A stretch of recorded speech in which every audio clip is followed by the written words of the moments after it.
conférence que Emmanuel Ducassé a proposée à Bourg-Saint-Maurice le 25 septembre et qui a été un fort beau moment que nous avons préparé de la façon suivante en nous appuyant sur le double constat que être parent aujourd'hui, la condition parentale du parent du 21e siècle n'était pas du tout la même qu'autrefois, que les choses avaient considérablement changé. De quelle manière? Voilà, ça va être le premier constat qu'elle va faire avec nous. Et puis dans un deuxième temps, on va s'intéresser à tout ce qui permet aux parents de mener sa mission de parent, qui est toujours la même par contre, à savoir rendre nos enfants autonomes, en mesure de s'insérer dans la société, d'y prendre leur place, de se développer dans leurs relations, à leur famille, aux gens qu'ils aiment, et à mener à bien leurs projets et leurs rêves.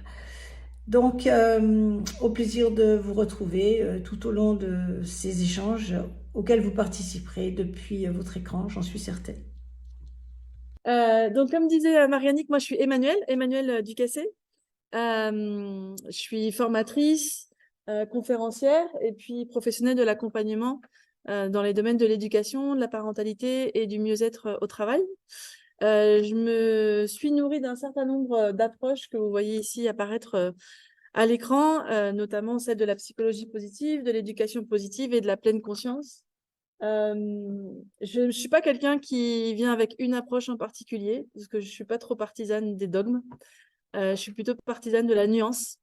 Donc, vous allez voir ce soir que j'apporte un certain nombre de nuances qui me semblent importantes, surtout dans la parentalité telle qu'on a à la vivre aujourd'hui. Si vous voulez en savoir plus sur mon parcours ou voilà, sur mes activités, avec plaisir pour en parler évidemment à la fin de la conférence avec vous.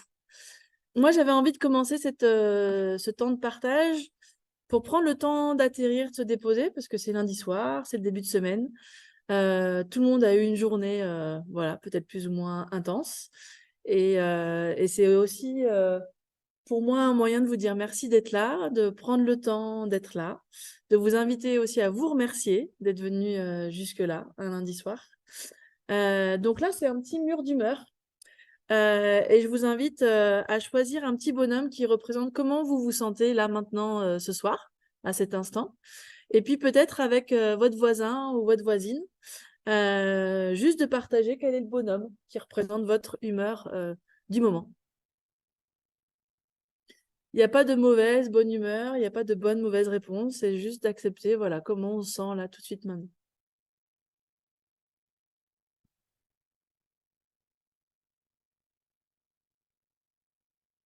Alors moi, je dirais que je suis sur le mur en haut avec là où il y a les deux bonhommes là qui se mettent comme ça là.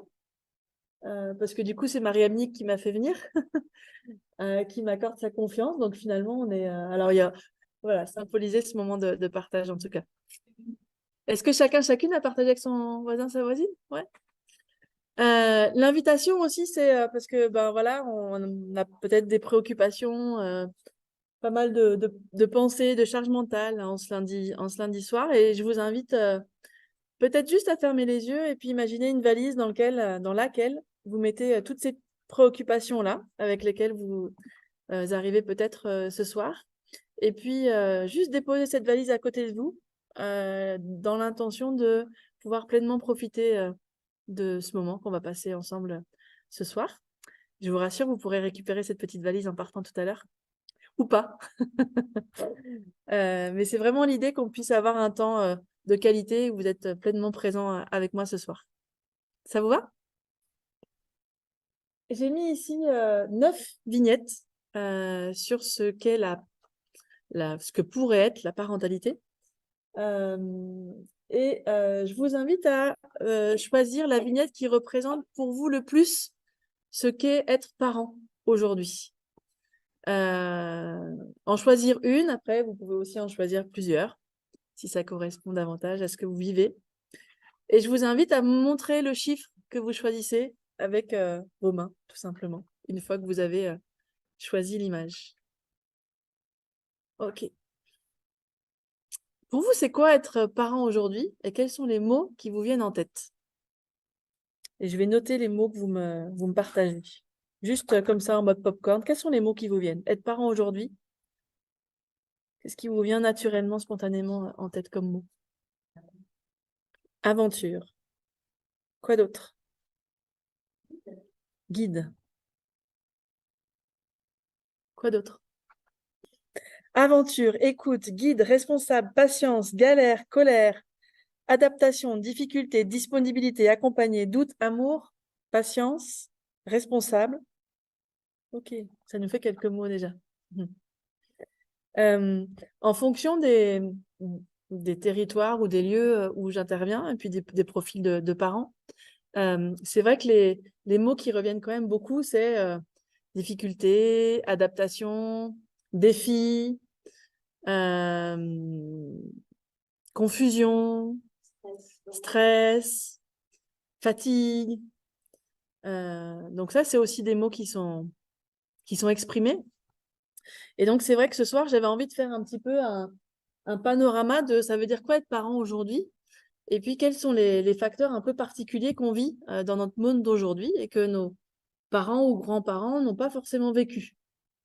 Le rôle des hommes et des femmes a déjà évidemment bien évolué, puisque avant, on avait quand même la femme qui était plutôt dans le rôle de prendre soin des enfants, de la famille, de l'éducation, et l'homme qui était plutôt sur le rôle du travail. Depuis maintenant quelques années, il y a de plus en plus de femmes qui travaillent et de plus en plus d'hommes qui s'impliquent dans la parentalité, dans l'éducation au quotidien.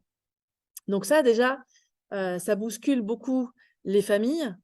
Et puis, on a aussi une gestion du temps difficile pour la maman qui doit concilier et travail et ce qui se passe aussi à la maison. Parfois aussi, les mamans, elles ont un certain nombre d'exigences vis-à-vis du papa. C'est pas toujours simple pour le papa. Et puis, chose à laquelle on ne pense pas toujours, nous, dans nos souliers de maman, mais la majorité des mamans ont eu comme modèle leur mère dans le rôle de parent. Ce qu'on oublie souvent, c'est que les papas d'aujourd'hui, ils n'ont pas forcément eu le modèle du papa qu'on attend d'eux avec leur propre papa. Et donc ça, c'est pas si simple pour eux. Ça amène un défi supplémentaire. Donc tout ça fait que ça amène pas mal de changements et ça bouscule.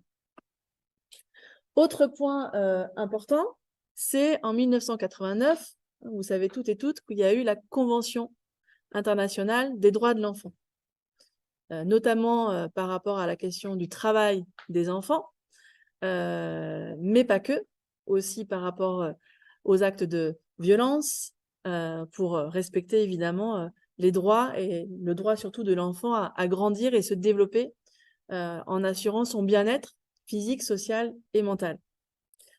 Donc évidemment, tout ça, ça a eu des bons côtés. En même temps, ça amène aussi une certaine pression, qu'on le veuille ou non, et de manière plus ou moins consciente. C'est que cette Convention des droits de l'enfant, elle l'amène aussi, et c'est dit dans le texte, l'intérêt supérieur de l'enfant, où on est responsable, encore une fois, de prodiguer tous les soins nécessaires à l'enfant pour son meilleur développement possible, pour assurer son bien-être physique, mental et social. Ce qui va avec ça, c'est que aussi, à partir de cette convention, c'est là où les États ont eu aussi le droit de commencer à s'ingérer dans les familles pour prendre des décisions et intervenir lorsque le bien-être de l'enfant est en danger. Et donc, de manière plus ou moins directe, ça amène comme une pression aussi aux parents de dire il faut vraiment que je sois dans l'intérêt de l'enfant, que je mette tout en œuvre pour apporter le bien-être à l'enfant. Au niveau du profil des familles, là aussi, il y a une évolution assez importante. Entre 2011 et 2020, ça vient d'un rapport de l'INSEE.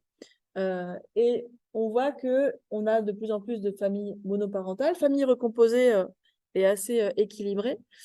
Aujourd'hui, il faut savoir qu'une famille sur 4 est une famille monoparentale. Une famille sur 4. Donc ça aussi, ça amène évidemment beaucoup de changements et de difficultés pour les parents qui sont solos, mais pas que ceux qui sont solos, pour tous les autres aussi, évidemment. L'autre point que je voulais partager avec vous, c'est aussi au niveau des évolutions médicales avec l'arrivée de la contraception et de la PMA, programmation maternelle assistée. Pourquoi c'est un point important à avoir en tête? Parce que par rapport aux générations d'avant, aujourd'hui, on choisit quelque part, en tout cas pour une grande partie, on choisit d'avoir un enfant ou pas, sauf pour des cas très particuliers, évidemment. Mais la plupart des parents aujourd'hui choisissent d'être parents ou pas. Et du coup, ça de manière implicite, c'est si je choisis d'être parent, c'est que je suis prêt à être parent. Sauf que, est-ce qu'on est vraiment prêt à être parent un jour? La vérité, c'est que ça s'apprend plutôt sur le tas. Mais ça amène aussi parfois une certaine culpabilité, parce qu'il y a des parents qui voulaient vraiment être parents, qui avaient tellement ce désir d'être parents, que je ne peux pas me plaindre aujourd'hui d'être parent. J'ai tellement voulu l'être. Et puis pour les mamans, les parents qui ont fait appel à la PMA, qui souvent, ça amène des jumeaux, des triplés, parfois plus. Et c'est challenge de gérer des jumeaux, des triplés et peut-être encore plus. Et souvent, la pression, c'est j'ai tellement voulu avoir ces enfants, parce que c'est des parents, des familles pour lesquelles c'était vraiment difficile d'en avoir, que du coup, maintenant qu'ils ont ces enfants-là, ils ont la pression, ils se disent, j'ai pas le droit de me plaindre, je les ai tellement voulu. Je peux pas me plaindre d'être parent aujourd'hui. Donc, il y a aussi cette pression qui est souvent mise en avant. Autre pression, c'est les recommandations médicales, avec évidemment les bonnes choses qui vont avec, puisqu'on a une meilleure connaissance du développement de l'enfant. On a plein de connaissances, évidemment, sur la santé, l'alimentation. Donc, on a de nombreuses recommandations, ce qui est une bonne chose. Et en même temps, il y en a tellement que ce qui se passe, comme on a envie d'être un bon parent, on se dit, pour être un bon parent, il faut que j'applique tout ça. Sauf que si j'applique tout ça, je cours à l'épuisement. Parce que c'est impossible, c'est illusoire. Sauf qu'il y a cette pression qui nous indique que je ne suis pas un bon parent si je ne donne pas 5 fruits et légumes par jour. Alors là, c'est les diététiciennes et les nutritionnistes qui sont super contents parce que du coup, elles ont plein de consultations de parents qui arrivent en disant « Comment je fais pour donner 5 fruits et légumes par jour à mes enfants ?» Moi, j'y arrive pas. C'est quoi la recette? Sur l'allaitement. Des mamans qui vont culpabiliser parce qu'elles n'allaitent pas. Bah oui, mais c'est peut-être pas si simple. Et puis peut-être qu'il y a des mamans qui elles ont le droit aussi de ne pas vouloir allaiter pour des raisons qui leur appartiennent. Et puis, plein d'approches diverses et variées, des livres, des outils, des podcasts, des vidéos, des formations, des programmes, des ateliers qui disent des choses, des conférences qui disent des choses et parfois leur contraire. Et en tant que parent qui a envie de bien faire, on s'informe, on se documente, on écoute, on lit, et puis à un moment on se dit mais en fait, qui a raison dans tout ça? Parce que j'entends tout et son contraire. Donc la confusion totale. Mais qui ne serait pas avec une telle confusion? Moi, la première, je vous rassure. Donc ça, grosse pression. Et puis en plus, cette année, avec toute la polémique qu'il y a autour de ces différentes approches, ça rend encore plus confus les parents. Et c'est pour ça que j'insistais au tout début en disant, moi, mon parti pris, c'est d'être dans la nuance. Parce qu'il n'y a pas de dogme à avoir. De toute façon, s'il y avait une approche qui marchait plus que les autres, qui était la recette à tout ce que nos mots de parents ne soient plus présents, je pense qu'on l'adopterait tout de suite, ou ça ferait longtemps qu'on l'aurait adopté. Non, l'humain, il est complexe. Les enfants, ils sont uniques, ils sont différents. Chaque famille est unique. Il n'y a jamais de recette toute faite. Et donc, ce que je vais partager ce soir, j'ai pas de dogme non plus dans ce que je vais partager ce soir. Il y a des choses qui vont vous faire écho et il y a des choses qui vont pas vous faire écho. C'est juste normal. Ok? Donc vraiment, par rapport à ce que je partage ce soir, gardez et prenez ce qui fait écho, ce qui vous va, ce qui fait sens pour vous. Le reste, mettez de côté. C'est ok, c'est pas grave, c'est juste normal en fait. D'accord? Et puis, la révolution numérique. On en parle ou pas? Pas facile avec nos enfants, mais la réalité, c'est que c'est pas facile pour nous-mêmes non plus, hein, si on est honnête. Pas simple, nous, de grandir et d'évoluer avec tout ça. Alors, en plus, avec nos enfants. Un vrai challenge. L'injonction au bonheur. Tous ces médias, la presse, les magazines, les réseaux sociaux. Il faut être heureux. Il faut avoir le smile. Il faut toujours être positif, optimiste, parce que c'est ça le bonheur. La clé du bonheur. Et tous les magazines qui vous invitent à mais faites ça, les clés du bonheur. La recette, elle est là. Franchement, si vous n'y arrivez pas avec ça, ben, vous n'êtes pas bon, quoi. C'est vraiment de votre faute. Alors que, bon, on fait du mieux qu'on peut, quoi. Hein. Donc, mais ça amène de la pression. Je m'autorise pas à vivre des émotions désagréables. Je m'autorise pas à dire que être parent aujourd'hui, c'est difficile, que c'est pas si simple tous les jours. Parce que faut que j'ai le smile. Parce que sur les réseaux sociaux, je vois plein de mamans et de papas qui font des gâteaux d'anniversaire énormes, super jolis. Mais ils ont le temps de faire tout ça et pas moi. Mais pourquoi? Et ils ont l'air tellement heureux. Pourquoi pas moi? Mais comment ils font? C'est vraiment que je suis un mauvais parent, hein. Alors qu'en fait, ce qu'on partage sur les réseaux sociaux, même si c'est en train de changer, je pense, aujourd'hui, mais c'est beaucoup ce qui nous arrive de bon. Ce qui est agréable, c'est de montrer la bonne image qu'on est. Mais si vous allez interroger les familles qui montrent leurs photos et qui montrent leurs beaux gâteaux et que vous allez vivre dans le quotidien avec elles, je suis pas sûre que les images qui soient partagées soient la réalité de ce qu'ils vivent vraiment à chaque jour. Donc tout ça, je sais pas, mais rien qu'en les 10 ans, moi, je sais pas vous, mais ça fait un peu lourd sur nos épaules de parents, tout ça. Il y a de quoi, ouais, ne plus savoir où donner de la tête, comme on dit. Et toute cette pression, ben, fait que il y a la parentalité idéalisée. On a un idéal de parent qu'on a envie d'être, qu'on veut être parce que toutes ces injonctions, cette pression fait que ben, on a la pression pour être ce parent-là. Sauf que notre vraie vie de parent, c'est plutôt celle-là. Et donc, il y a un décalage entre cette parentalité idéalisée et notre réalité de parent. Et ce décalage-là fait que entre le parent que je voudrais être et le parent que je suis, amène un écart qui peut, dans certaines situations et pour certains parents, amener de grandes souffrances. Parce que j'appuie en continu sur le bouton culpabilité. C'est de ma faute si je suis pas un bon parent. Les autres, ils y arrivent. Pourquoi pas moi? Je suis nulle. Je suis bonne à rien. Et je reste avec mon bouton culpabilité appuyé.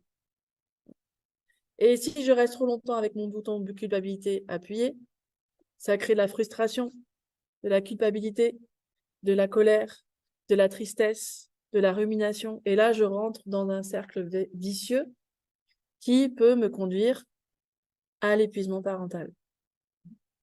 Et on a de plus en plus aujourd'hui, malheureusement, de parents en situation d'épuisement parental parce que l'écart entre le parent qu'ils veulent être et le parent qu'ils sont est trop grand et trop source de souffrance.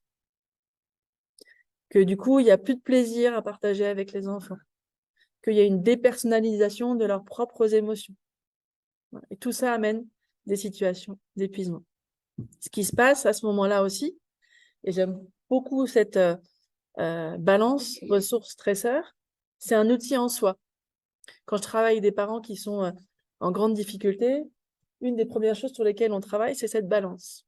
D'accepter que toutes les pressions que je viens de vous montrer là, c'est côté stresseur. Il y a beaucoup de stresseurs de ces pressions-là, et puis après le stress que vous vivez dans votre quotidien en fonction de votre situation familiale, sociale, économique, évidemment. Notre cerveau, il a tendance à se focaliser sur tout ce qui est insatisfaisant dans notre quotidien, tout ce qui est négatif. Et donc, on va se focaliser principalement sur nos stresseurs. Mais du coup, ce que ça nous fait oublier, c'est qu'on a aussi des ressources. Qu'est-ce qui fait que même si c'est difficile, je suis encore debout et j'accompagne encore mes enfants à chaque jour qui passe? C'est parce que j'ai de la ressource pour le faire. Sauf que ces ressources, je ne les vois plus. J'en ai plus conscience. Donc, dans les jours qui viennent, ce week-end, la semaine prochaine, ou en tout cas quand c'est de bons moments pour vous, je vous invite à vous poser cette question de c'est quoi mes stresseurs? Ceux qui reviennent le plus fréquemment, ceux qui sont le plus pesants pour moi dans mon quotidien, dans ma vie de tous les jours, et d'aller regarder aussi vos ressources. Qu'est-ce que vous faites de bien? Qu'est-ce qui vous fait du bien? Qui vous soutient? Quels sont les moments agréables de partage que vous avez? Etc., etc. Parce que si je suis à l'équilibre entre ressources et stresseurs, je suis dans une situation de bien-être. Paradoxal, hein? Mais c'est ça. Pour être dans une situation de bien-être, c'est que mes ressources, elles pèsent autant que mes stresseurs. Quand mes stresseurs commencent à peser plus lourd que mes ressources, c'est là où je commence à être à risque d'épuisement. Et quand vraiment il y a un gros décalage entre les ressources et les stresseurs, c'est là où je peux être en situation d'épuisement parental. Donc, quand on accompagne des parents en situation d'épuisement parental, notre rôle, c'est d'aller repérer les ressources, les stresseurs, d'aller alléger certains stresseurs, parfois même d'en retirer, d'en supprimer quand c'est possible. Et puis, les ressources, d'aller en prendre conscience, de les renforcer, et puis d'aller en ajouter, si on peut en ajouter. Alors, avec la pression dont je parlais juste avant, et puis en ayant en tête aussi cette balance, un des stresseurs, ou en tout cas une des sources qui amène beaucoup de stress, et cet après-midi, on était avec des groupes de parents, donc on a échangé sur pas mal de sujets, c'était super riche et vraiment, vraiment chouette. Et ce sujet-là, il est revenu à plusieurs reprises. Le perfectionnisme. Comme je veux absolument favoriser le bien-être de mon enfant, ben, je vais tout faire et je veux être le parent parfait. Et donc, du coup, je vais avoir des standards qui sont quand même assez élevés. Alors, ce qui peut avoir aussi de bons côtés, hein. Le perfectionnisme a aussi ses bons côtés. Le souci, c'est quand il est avec des standards élevés, trop élevés, ou en tout cas quand il y en a trop. Quand mes attentes, mes exigences, elles sont atteintes, pardon, ben, du coup, je me dis, tiens, si j'ai atteint, c'est que je peux m'en rajouter encore. Que je ne suis pas suffisamment exigeant avec moi-même. Hop, je m'en remets une couche. Jusqu'à ce qu'à un moment donné, peut-être que ça commence à me mettre en échec. Et que du coup, vient apparaître l'autocritique, l'évitement. Et là, je tombe dans un engrenage dont il est compliqué de sortir. Donc, dans les stresseurs, on travaille cette question du perfectionnisme, parce qu'il y a souvent des choses à travailler, à alléger. On en parlait cet après-midi avec les groupes de parents. Est-ce que si mon ménage il n'est pas fait à chaque jour, est-ce que c'est si grave que ça? Est-ce que c'est si grave que ça? Est-ce que la terre va s'écrouler? Est-ce que mes enfants vont être malheureux? Et est-ce que moi, je vais être malheureuse pour autant? Est-ce qu'il n'est pas plutôt préférable de se dire, je le fais moins souvent, du coup, ça me permet d'avoir plus de temps pour passer et partager des moments de plaisir avec mes enfants. Donc, on travaille sur qu'est-ce qu'on a à y perdre et qu'est-ce qu'on a à y gagner. Si vous voulez aller plus loin sur cette question du perfectionnisme, j'ai mis ici un petit peu les domaines dans lesquels parfois on peut être amené à être plus ou moins perfectionniste. Donc, est-ce que c'est dans le couple? Est-ce que c'est au travail? Est-ce que c'est vis-à-vis de la famille? Est-ce que c'est vis-à-vis des amis? Des soins accordés à l'enfant? Dans les jeux? Dans l'entretien de la maison? Dans l'alimentation? Activités sportives ou artistiques? L'apprentissage? L'organisation de la maison? Autonomie, autres? Bref, ça peut être intéressant de voir est-ce qu'il y a des domaines où j'exerce plus de perfectionnisme que d'autres. Parce que s'il y en a un ou plusieurs qui vous viennent spontanément en tête là, c'est peut-être là, par là qu'il faudrait commencer pour essayer de baisser les niveaux d'exigence. Toujours par rapport aussi à à notre parentalité, en tout cas être parent aujourd'hui, j'avais envie de vous amener à nous poser, ou en tout cas à mettre à plat peut-être quelques questions qu'on peut se poser aussi en tant que parent aujourd'hui. La première, c'est de se dire que, qu'on le veuille ou non, dans la vie, eh ben, excusez-moi pour le gros mot que je vais dire, mais il y a des moments qui vont être des moments de merde. Et nos enfants vont vivre, et vivent déjà, des moments aussi de merde. Et que c'est pour tout le monde pareil. Celui qui dit « ma vie est belle, j'ai zéro souci, zéro emmerde, zéro tracas », si ça, c'est pas de l'évitement, je sais pas ce que c'est. Ça n'existe pas. On vit tous des difficultés, on vit tous des défis, plus ou moins intenses, évidemment, selon notre situation personnelle, et plus ou moins fréquente. Il y a des familles qui, malheureusement, ont l'impression que la crotte, là, elle ne veut pas se détacher de ces familles-là. Pourquoi? Bon. Mais en tout cas, avoir conscience que l'inconfort, ça fait partie de notre vie. Et que parfois, en tant que parent, ben, on n'a pas envie que nos enfants ils vivent de l'inconfort, alors qu'en fait, qu'on le veuille ou non, ils en vivent déjà. Ils vont continuer à en vivre et ils en vivront toute leur vie. L'autre question à se poser, c'est, souvenez-vous de mon petit bouton de culpabilité tout à l'heure, je peux faire le choix de continuer à m'auto-flageller, de continuer à me dire que je suis un mauvais parent, que je suis bon à rien, ou je peux faire le choix de me dire, ok, c'est peut-être pas parfait tout ce que je fais, c'est peut-être pas parfait tout ce que je fais, n'empêche que je fais du mieux que je peux. Et avec ce que j'apprends, avec là où j'ai envie d'aller, eh ben, peut-être me dire, ok, je vais retrousser mes manches. Qu'est-ce que je peux faire pour que la situation, elle aille dans un sens meilleur pour moi et ma famille? Et du coup, me responsabiliser pour essayer de faire évoluer la situation dans un sens qui est meilleur. Mais ça demande de l'effort. Ça demande de l'énergie. Ça demande du temps. Ça demande du courage.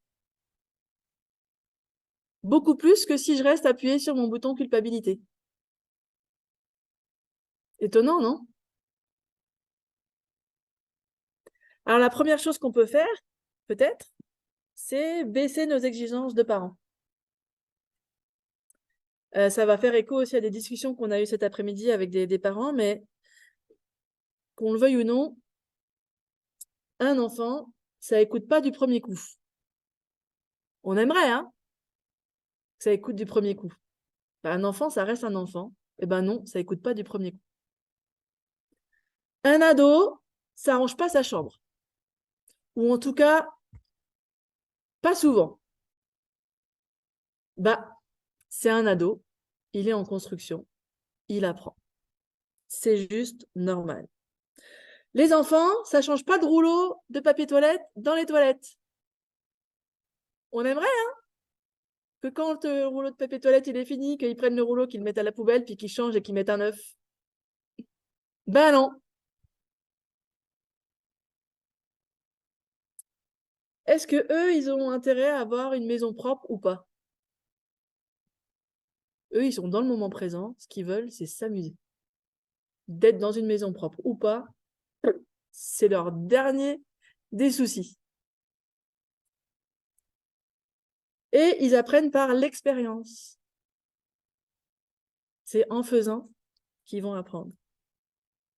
Ils n'ont pas la notion du temps. Dépêche-toi, il est déjà 8h10, il faut partir à l'école dans 5 minutes. Pour les petits, 5 minutes, aucune idée de ce que c'est. Donc nous, on a toujours l'œil sur la pendule qui tourne, hein, mais eux, pas du tout, ils n'ont pas la notion du temps, nos loulous. Donc parfois aussi, prendre conscience que peut-être que les exigences qu'on a aussi vis-à-vis des enfants, elles sont peut-être un peu trop hautes. Et que si on les baisse un petit peu, ou beaucoup, en fonction des situations, rien que ça peut déjà amener peut-être un peu plus de de légèreté et moins de pression pour les enfants, pour les parents. Et puis, on en parlait aussi cet après-midi, le 80-20. C'est impossible d'être un parent parfait. Ce qu'on peut être, à la limite, c'est un parent suffisamment bon. Si on arrive à être un parent suffisamment bon 80% du temps, c'est déjà bien. Ça veut dire que je m'autorise 20% du temps à être un parent crap. J'enlève mon chapeau éducatif. Et ben ouais, là, je suis pas terrible dans mes interventions, je suis pas terrible dans ma façon d'interagir. Parfois, je peux crier, parfois, je peux avoir des gestes que je regrette. Bah, est-ce que c'est pas ce que tout le monde vit au quotidien, quoi? D'attendre qu'un parent soit calme en tout temps, tout le temps, qu'il ne crie jamais, qu'il n'ait jamais un mot de travers. Soyons honnêtes. Qui dans cette salle n'a jamais dit un mot de travers qu'il regrette ou un geste qu'il n'aurait pas voulu avoir envers son enfant ou ses enfants? Qui n'en a pas eu? Qui en a eu? Donc, on a toute une vie pour élever un enfant. C'est au moins 18 ans. Et j'ai blagué cet après-midi, 25 ans pour les garçons ou 32 pour les tanguis. Donc, on a le temps, on a le temps. Donc, essayons juste de... On a le temps. Donc, et puis, c'est ce que je disais aussi cet après-midi, il y a des moments et des périodes de vie qui vont être plus difficiles que d'autres, qui sont déjà plus difficiles que d'autres. Perte d'emploi, situation de séparation, situation de deuil, situation de maladie, et certainement j'en oublie. Ben peut-être que là, je vais même descendre à 60, ou peut-être même à 50. C'est temporaire, c'est passager, mais la priorité, c'est de gérer cette situation. Donc si je suis pas aussi bon parent que je souhaite dans ce moment-là, ben c'est juste humain en fait. Alors quand je suis crap, ça veut dire que je fais des erreurs de parents. Ben, tant mieux qu'on fasse des erreurs. Parce qu'en fait, c'est des formidables sources d'apprentissage pour nos enfants. Si je crie sur mon enfant et que je regrette, ben je vais le voir.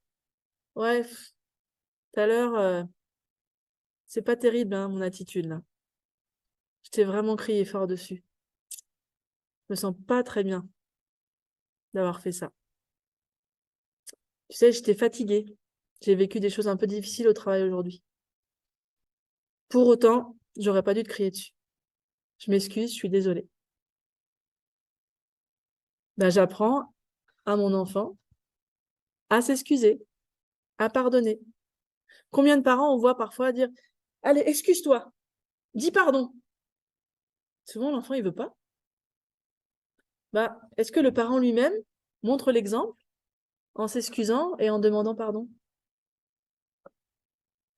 S'il ne voit jamais son parent s'excuser ou demander pardon, pourquoi lui il le ferait? Quel est le sens à ça? Donc, faire des erreurs, s'excuser, demander pardon, bah, c'est une source d'apprentissage pour eux. Je crie, mes émotions débordent. Oula, tout à l'heure, j'étais vraiment en colère, hein. Et donc là, ouais, j'ai dit des mots que j'aurais pas dû dire. Ouais, il y avait beaucoup de frustration de ma part. Bon, bah, j'ai pas su gérer mes émotions là. Peut-être que j'aurais dû aller marcher ou faire un peu de sport ou juste aller un petit peu me reposer. Donc, bon, tu vois, souvent quand tu as une colère, je te dis que d'essayer de te calmer et tout, mais en fait, je me rends compte que ouais, c'est vrai que c'est pas si facile que ça, hein. Donc, j'apprends à l'enfant que, ben ouais, oui, c'est vrai que c'est pas si facile que ça, hein. Nous, on n'est jamais content quand ils ont des colères, mais comment est-ce que nous, on gère nos colères d'adultes? Est-ce qu'on les gère toujours, nos colères d'adultes? Pas si sûr, hein?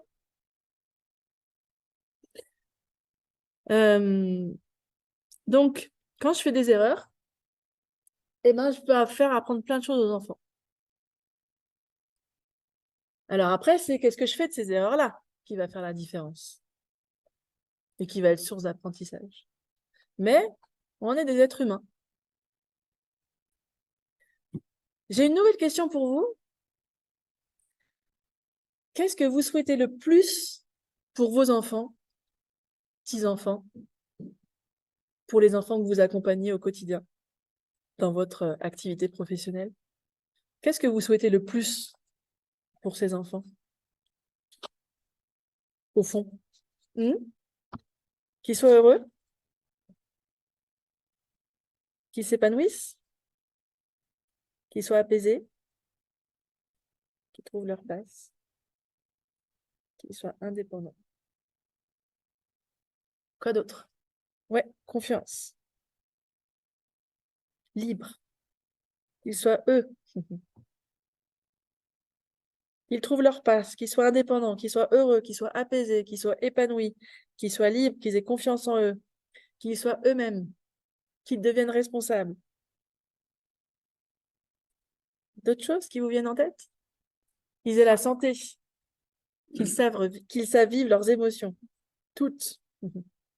Et ce qu'on souhaite le plus pour nos enfants ou les enfants qu'on accompagne, ben, c'est ça qui doit nous guider en fait. C'est notre phare. C'est vers là où on veut emmener nos enfants.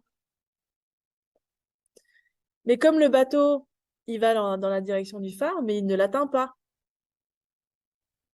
Il tend vers ce phare. C'est ce qu'il essaye d'aller atteindre, de suivre ce chemin-là. C'est notre boussole. Et nous, en tant que parents, ben, on est les capitaines à bord. C'est nous qui avons le gouvernail pour aller dans cette direction. Et évidemment, il y a des moments où on s'en écarte de ce chemin. Et c'est humain. C'est pas grave. Maintenant, l'important, c'est d'avoir conscience qu'on s'en écarte. C'est ça notre responsabilité de parents. C'est se dire, oh là, je suis en train de m'écarter du cap où j'ai envie d'aller. Qu'est-ce qui se passe? Pourquoi je suis en train de m'en écarter? Qu'est-ce qui se passe là en ce moment qui fait que je suis pas sur le chemin sur lequel je voudrais être? Et puis d'essayer du mieux qu'on peut d'y retourner. Mais s'écarter de ce chemin de temps en temps, fait partie de la vie.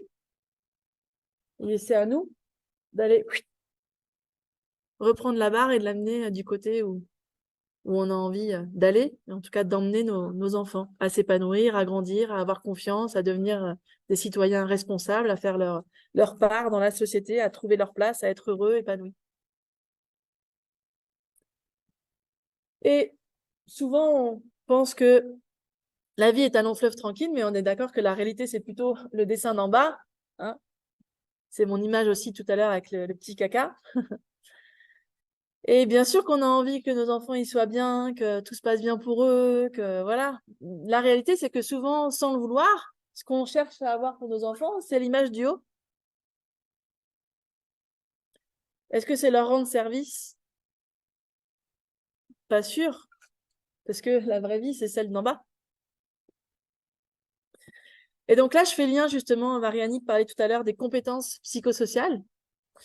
C'est ce que cherchent à faire justement les compétences psychosociales, c'est de nous permettre d'avoir les compétences, les habiletés, les ressources qui nous permettent à la fois de savourer les chouettes moments qui se passent sur notre chemin et en même temps de pouvoir rebondir face aux difficultés de la vie, en tout cas de pouvoir y faire face. Je fais juste une petite parenthèse là-dessus parce que c'est important et vous allez en entendre parler de plus en plus de ces fameuses compétences psychosociales qu'on nomme aussi avec l'acronyme CPS. Il faut savoir que ça existe depuis les années 1990. C'est l'Organisation mondiale de la santé qui a défini ces fameuses compétences psychosociales. Il y a plusieurs classifications qui existent à l'international. Et en 2022, la France a voulu créer aussi son propre référentiel autour des compétences psychosociales. Et Santé publique France a publié un état des connaissances et un rapport de synthèse sur ce sujet-là en février 2022 et un rapport complet en octobre 2022. Pourquoi je vous en parle? Parce que ces CPS, aujourd'hui, elles sont aussi au cœur des programmes scolaires pour nos loulous. C'est pas toujours simple pour les professionnels de l'éducation parce que on en parle beaucoup, mais ils sont pas forcément encore formés pour justement développer ces compétences. Alors, qu'est-ce que c'est? Je vous ai mis ici ce que dit du coup Santé publique France.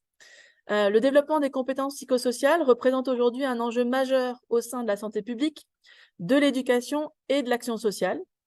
Facteur clé de la santé, du bien-être et de la réussite éducative et sociale, les CPS sont ainsi à la croisée de la prévention et de la promotion de la santé et au cœur des enjeux sanitaires, éducatifs et sociaux.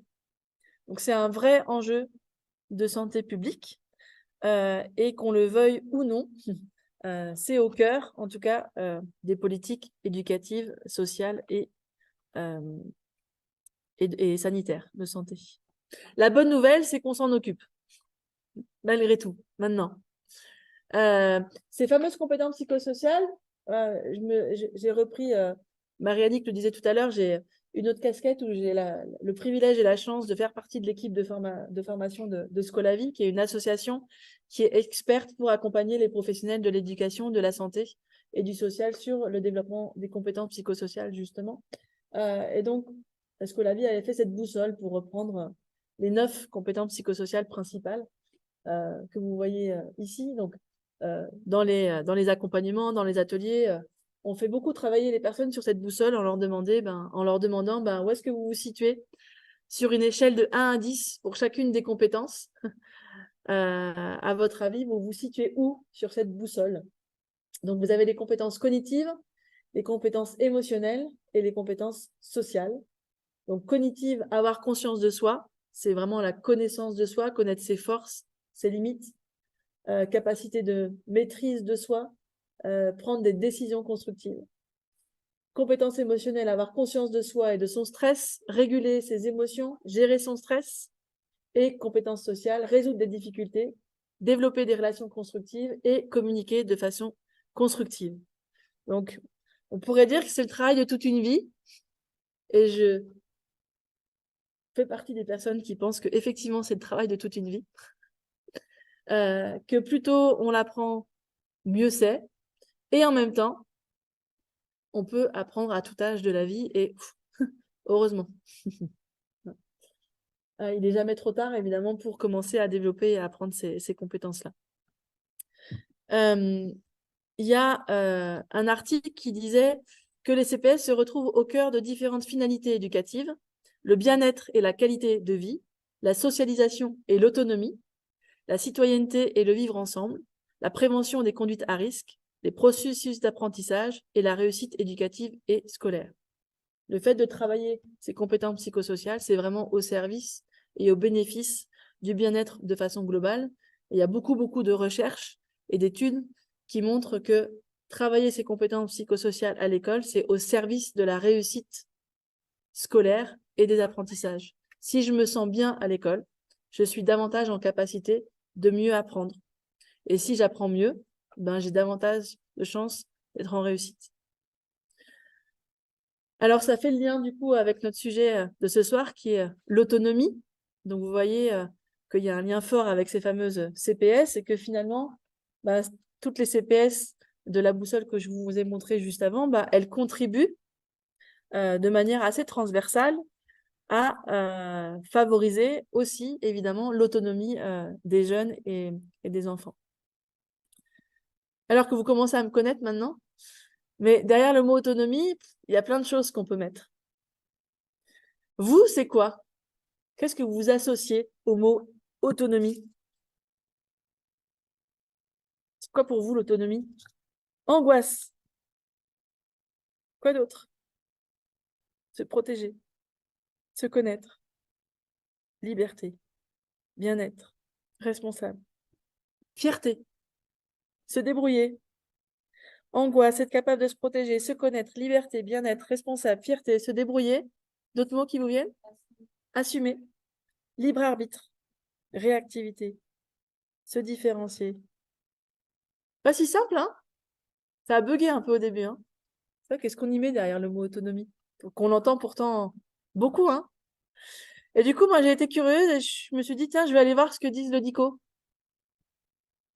Donc, je suis allée regarder ce que dit le Larousse et le Robert. Le Larousse, il nous dit capacité de quelqu'un à être autonome. Merci. À ne pas être dépendant d'autrui. Caractère de quelque chose qui fonctionne ou évolue indépendamment d'autre chose. L'autonomie d'une discipline scientifique. Synonyme, indépendance, liberté. Vous les avez cités. Contraire, dépendance. Le Robert, non féminin, droit de se gouverner par ses propres lois à l'intérieur d'un État, indépendance, faculté d'agir librement, indépendance, tenir à son autonomie. Et puis les deux, je trouvais ça intéressant, ça m'a presque plus parlé finalement que les autres définitions. Le Larousse, il dit que c'est un intervalle d'espace ou de temps pendant lequel un véhicule, un appareil, peut fonctionner sans nouvel apport d'énergie, de carburant, sans intervention extérieure. Robert, distance que peut parcourir un véhicule sans être ravitaillé en carburant, autonomie de vol. Bah, ça m'a plus parlé, parce que je me suis dit, le véhicule, c'est l'enfant, le carburant, c'est le parent. Notre rôle, c'est de donner suffisamment de carburant pour que l'enfant, il fonctionne du mieux possible tout seul. Et puis, à un moment donné, ben, il sera suffisamment autonome pour lui-même mettre le carburant dans son véhicule. Je trouve que c'était une belle image. Et puis, j'ai repris une définition qui vient justement des personnes qui œuvrent au développement des compétences psychosociales et qui nous disent que c'est se sentir à l'origine ou à la source de ses actions, de sorte qu'il y a congruence entre la personne, ses valeurs et son action. Se réfère à une possibilité de choix dans un environnement social et culturel structuré qui me reconnaît ainsi dans ma singularité, différent de l'indépendance. Je trouve intéressant ici, c'est effectivement cette notion de choix, d'être en capacité de faire des choix, hein, vous disiez libre arbitre tout à l'heure, et puis le fait d'agir en cohérence avec ses valeurs, qui est assez intéressante dans cette définition. Il y a aussi le cycle de l'autonomie. C'est important de l'avoir en tête, parce que nos enfants, ben, ils ne peuvent pas être autonomes du jour au lendemain. C'est tout un cycle. Donc au début, ils vont être dépendants de nous. Ils ne pourront pas faire des activités, ils ne pourront même pas d'ailleurs être protégés ou s'auto-alimenter sans nous, hein, jusqu'à un certain âge. Et puis petit à petit, il va grandir, notre enfant, puis il va être dans la contre-dépendance. Donc là, il va commencer un peu à s'opposer, mais pour finalement forger sa propre identité. Et puis ensuite vient la phase de l'indépendance, où l'enfant, bah, il va avancer un petit peu tout seul, il va expérimenter par lui-même, faire aussi évidemment des erreurs, mais en tout cas, il va essayer tout seul pour avancer, se construire et continuer à se forger sa propre identité. Et puis, jusqu'à atteindre l'interdépendance. C'est d'être capable d'être indépendant et en même temps d'être aussi capable de savoir demander de l'aide, du soutien lorsque c'est nécessaire. Et ça fait d'ailleurs partie des compétences psychosociales que de savoir demander de l'aide. On entend souvent qu'on est dans une société de dépendance ou d'indépendance. Et je voyais, Marianne, que tu avais l'ouvrage de Rebecca Shankland là-dessus, et Christophe André, sur les liens qui nous font vivre, et qui prône le fait que l'humain n'est pas dépendant, l'humain, il est interdépendant. L'humain ne peut pas vivre sans les autres humains. On a besoin des uns et des autres pour grandir, s'inspirer, évoluer. Et ça passe par aussi accepter d'être vulnérable. Ça passe par accepter le fait de demander de l'aide, du soutien.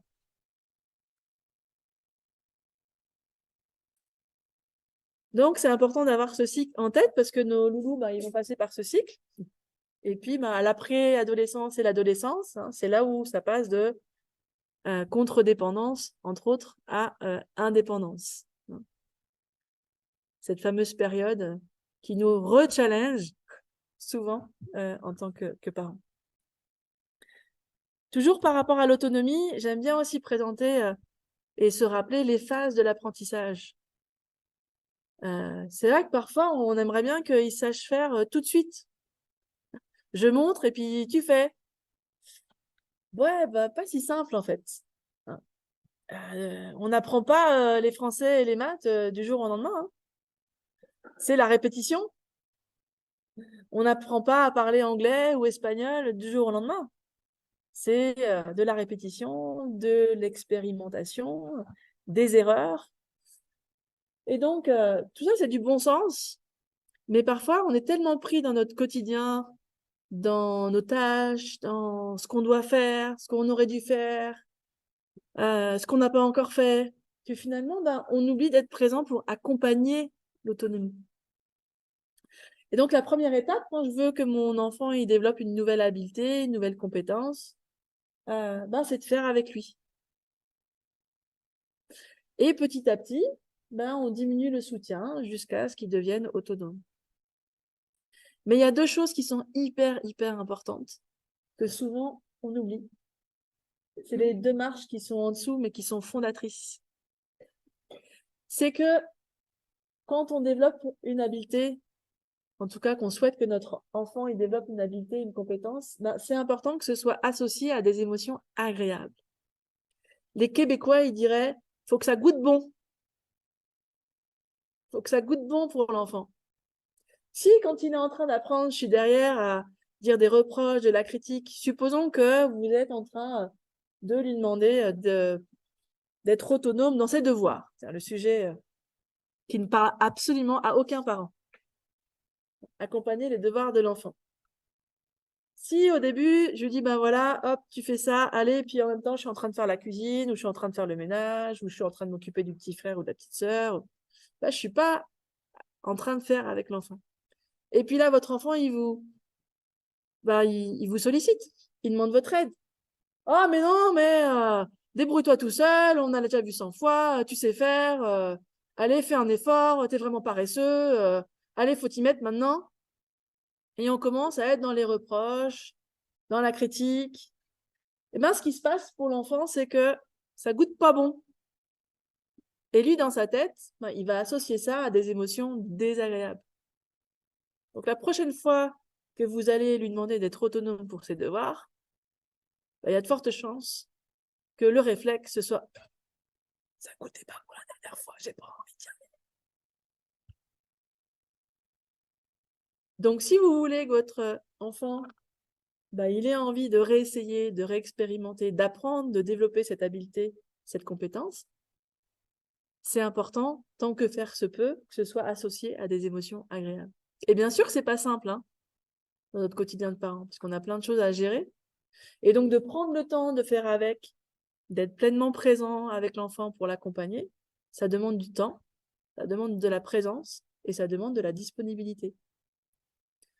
Si je suis dans le perfectionnisme, si je veux être absolument le parent parfait, le risque, c'est que j'ai plus le temps, la disponibilité, la présence pour faire avec. Et après, on va se dire, bon sang, je te l'ai répété 10 000 fois. J'en ai marre de répéter les choses. Ben oui, mais je suis directement allée à la case d'en haut et j'ai pas fait avec lui. J'ai loupé des étapes. Je peux pas être autonome. Et le droit à l'erreur. Et les encouragements. C'est normal que votre enfant n'y arrive pas du premier coup.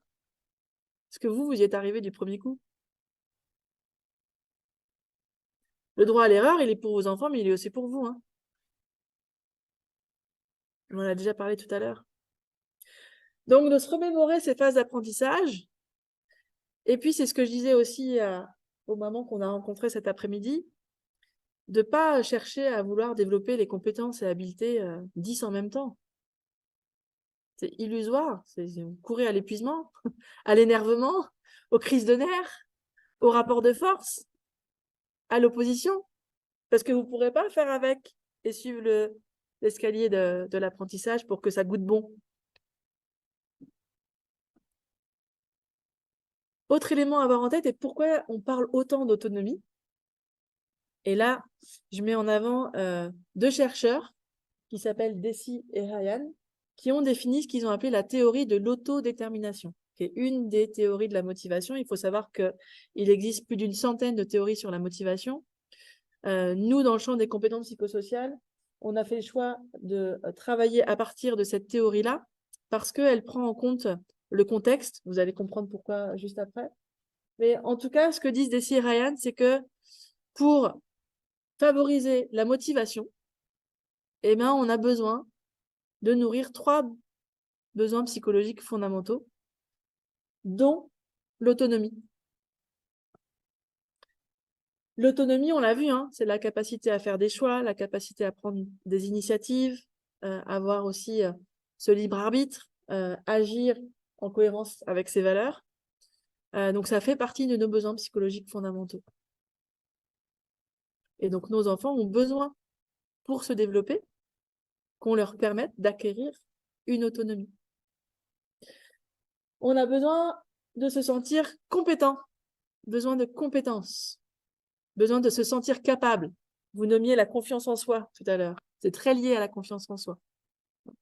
Si j'ai confiance en moi, ça veut dire que je me sens capable. Si je me sens capable, c'est que je me sens en compétence. Et puis la proximité sociale, tu en as parlé, Marianne, juste avant, hein, la fameuse épidémie et crise Covid a vraiment mis à mal cette question du lien social. Sans grande surprise, puisque ça fait partie de nos besoins psychologiques fondamentaux, d'avoir du lien social, de se sentir en proximité avec les autres, de se sentir appartenir à un groupe, à une communauté. Ça fait partie de nos besoins psychologiques fondamentaux. Ils sont allés un petit peu plus loin, je ne vais pas forcément m'étendre beaucoup sur cette théorie, mais je trouvais ça quand même intéressant de la présenter. Promobi, c'est un diplôme universitaire à l'université de Grenoble. Promobi, ça veut dire promouvoir le bien-être. Et donc, il y a un diplôme universitaire sur comment promouvoir le bien-être à l'école. Et donc, Damien Tessier, qui est le responsable de ce DU-là, il a fait ce graphique-là que j'avais envie de reprendre avec vous, qui nous montre quoi? Qui nous montre que à partir du moment où ces 3 besoins psychologiques fondamentaux sont satisfaits, eh bien, comme je le disais tout à l'heure, ça va favoriser la motivation des jeunes et des enfants. A contrario, si ces 3 besoins psychologiques fondamentaux ne sont pas nourris, sont insatisfaits, eh bien, ce qui va se passer, c'est que le jeune, l'enfant, mais même l'adulte, hein, c'est valable évidemment pour nous aussi, eh bien, le risque, c'est de susciter de la motivation, donc de la démotivation. Et en milieu scolaire, c'est ce qui suscite le décrochage scolaire. Alors, eux, ils partent du principe qu'il y a une motivation intrinsèque. La motivation intrinsèque, c'est quand on est motivé par soi-même, pour l'activité elle-même. On ne va pas être motivé pour une récompense ou pour une punition. À motivation, c'est je suis complètement démotivé. Ce qui est intéressant dans la théorie de Deci et Ryan, c'est que pour eux, il y a un continuum entre la motivation et la motivation intrinsèque. Pour l'illustrer, je voulais prendre un exemple, et notamment à travers la question du sport, parce que ici, on est sur un territoire où le sport est quand même largement à l'honneur. Et donc, la motivation, supposons que quelqu'un se dit faire du sport. Donc, la motivation, c'est l'absence de motivation à réaliser l'activité. Donc, la personne, elle se dit, le sport et moi, ça fait 2, pas d'intérêt. Là, on est dans la motivation. La motivation externe, juste au-dessus, l'individu va s'engager à ce moment-là pour obtenir ou éviter des résultats externes, type récompense ou punition. Donc, dans ce cas-là, je vais faire du sport pour éviter les reproches de mon médecin ou pour éviter les reproches de mon conjoint ou de ma conjointe. Et donc, c'est une pression externe, c'est l'évitement de la sanction qui fait que je me mets au sport. Motivation introjectée, dans ce cas-là, l'individu s'engage par culpabilité, par honte ou par approbation sociale. Pour ne pas avoir l'air d'un nul vis-à-vis de mes amis, qui eux font plus de sport que moi, je vais me mettre à faire du sport aussi. Parce que j'ai pas envie de me sentir nulle vis-à-vis de mes amis, de mes camarades, de mes copains. Donc du coup, je vais aller faire du sport. Là, on est dans une pression interne par comparaison sociale et puis protection de l'estime de soi. Ensuite, on arrive plutôt sur le côté vert. Donc la motivation identifiée, c'est l'individu s'engage car il s'identifie au but de l'activité. Donc là, faire du sport, je vais en faire pour prendre soin de ma santé parce que ça compte pour moi. J'ai décidé de prendre soin de ma santé. Donc pour prendre soin de ma santé, je vais faire du sport. Quand on est dans une motivation dite intégrée, dans ce cas-là, l'individu s'engage dans l'activité car elle est en adéquation avec les valeurs et l'identité de l'individu. Donc on revient à la question de la cohérence entre les valeurs et les actions. Et là, je vais faire du sport parce que je suis quelqu'un de sportif. Ça fait partie de mon identité interne. Et motivation intrinsèque. Donc là, l'individu va faire l'activité parce qu'elle est agréable et il fait l'activité pour l'activité elle-même, donc par lui-même et pour lui-même. Et dans ce cas-là, il va faire du sport pour le plaisir de courir ou de faire du ski ou de faire de l'escalade et de pouvoir aussi peut-être faire de la rando pour observer le paysage. Donc là, c'est vraiment l'individu qui s'active lui-même. Donc, j'aime bien montrer cette théorie de l'autodétermination parce que, on l'a vu juste avant, encore une fois, l'autonomie fait partie des 3 besoins psychologiques fondamentaux. Et si ce besoin-là n'est pas nourri, ça peut amener à des comportements qui vont être dysfonctionnels ou non adaptés. Et je trouve que c'est un outil en soi, même en tant que parent, d'avoir ce prisme des 3 besoins en disant, tiens, si mon enfant en ce moment, je le trouve particulièrement démotivé, est-ce qu'il n'y a pas un de ces 3 besoins qui est affecté? Est-ce que peut-être il aurait besoin de nourrir davantage l'autonomie? Ou est-ce qu'il se passe quelque chose au niveau de ses amis, de la proximité sociale? Ou est-ce qu'il y a une difficulté au niveau du besoin de compétences et donc de la confiance en soi? Et je trouve que ça peut nous donner un éclairage et des pistes, des leviers pour voir un petit peu peut-être comment améliorer la situation. Donc, pour moi, ces 3 besoins-là, c'est un outil en soi. Il y a plein de travaux de recherche qui ont été faits sur cette théorie-là et qui démontrent que ça amène une meilleure santé mentale, une meilleure performance scolaire et professionnelle, plus de persévérance et d'implication sur le long terme et moins d'épuisement professionnel et, j'ai envie de rajouter, d'épuisement parental. Alors, vous allez me dire, Emmanuel, c'est bien joli tout ça, mais comment est-ce qu'on fait pour nourrir justement ce besoin d'autonomie? C'est ce qu'on va voir ensemble. La première des choses, et je vous rappelle avant de présenter ça, que si jamais le bouton culpabilité, il s'enclenche, ça fait partie de la prise de conscience. L'invitation, c'est de ne pas rester avec la main appuyée dessus. Ok. Parfois, on est amené à être parent-serviteur. Parent-serviteur, c'est quoi? C'est quand, consciemment ou inconsciemment, mais c'est souvent plutôt inconsciemment, on se dit que non, l'enfant, il ne va pas être capable de faire telle ou telle tâche. Ou ça va être plus efficace si je le fais moi-même. Ça ira plus vite, puis vu tout ce qu'on a à faire, on n'a pas le temps. Donc, on va faire pour l'enfant. Et on est dans cette posture de parent-serviteur, de toujours vouloir faire à la place de l'enfant. Parents surprotecteurs. On ne veut surtout pas que nos enfants y vivent d'inconfort, de frustration, parce qu'on veut qu'ils soient heureux, on veut qu'ils s'épanouissent, on veut qu'ils soient bien. Mais du coup, je vais être surprotégée pour pas qu'ils vivent d'inconfort, pour que tout se passe bien dans sa petite vie, qu'il n'ait pas de difficultés. Et donc, je vais surprotéger. Et il ne va du coup il va être peu ou pas suffisamment confronté à l'inconfort, aux frustrations. Le parent surencadrant, c'est assez lié au perfectionnisme de tout à l'heure. Celui qui veut tout contrôler, œil de lynx, qui dit toujours à l'enfant quoi faire, comment le faire, quand le faire, avec qui.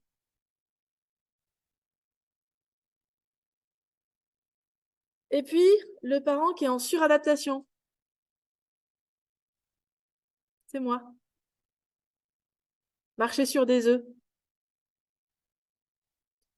C'est souvent le cas quand on est des enfants à besoins spécifiques ou à besoins particuliers, où on essaye de faire en sorte que sa confiance elle soit pas ébranlée, que son estime de soi elle soit pas affectée, parce qu'ils peuvent vivre des choses difficiles au quotidien, à l'école, en présence d'autres adultes, du fait de leurs besoins particuliers et spécifiques. Et du coup, on se dit, le pauvre, on va pas lui faire encore vivre des frustrations et des moments difficiles à la maison. Et on marche sur des œufs.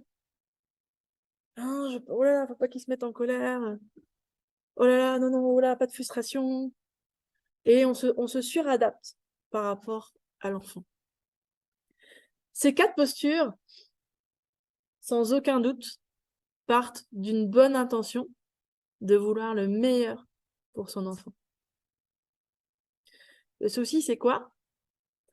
C'est que c'est pas leur rendre service. Parce que c'est des postures qui ne favorisent pas le développement et l'autonomie de vos enfants. Donc, si jamais vous vous reconnaissez un peu ou beaucoup dans ces postures, c'est OK. OK? Je reste pas appuyée sur le bouton culpabilité.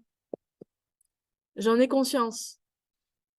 Du coup, qu'est-ce que je peux faire pour être moins parent serviteur, être moins parent surprotecteur, être moins parent surencadrant ou être moins dans la suradaptation.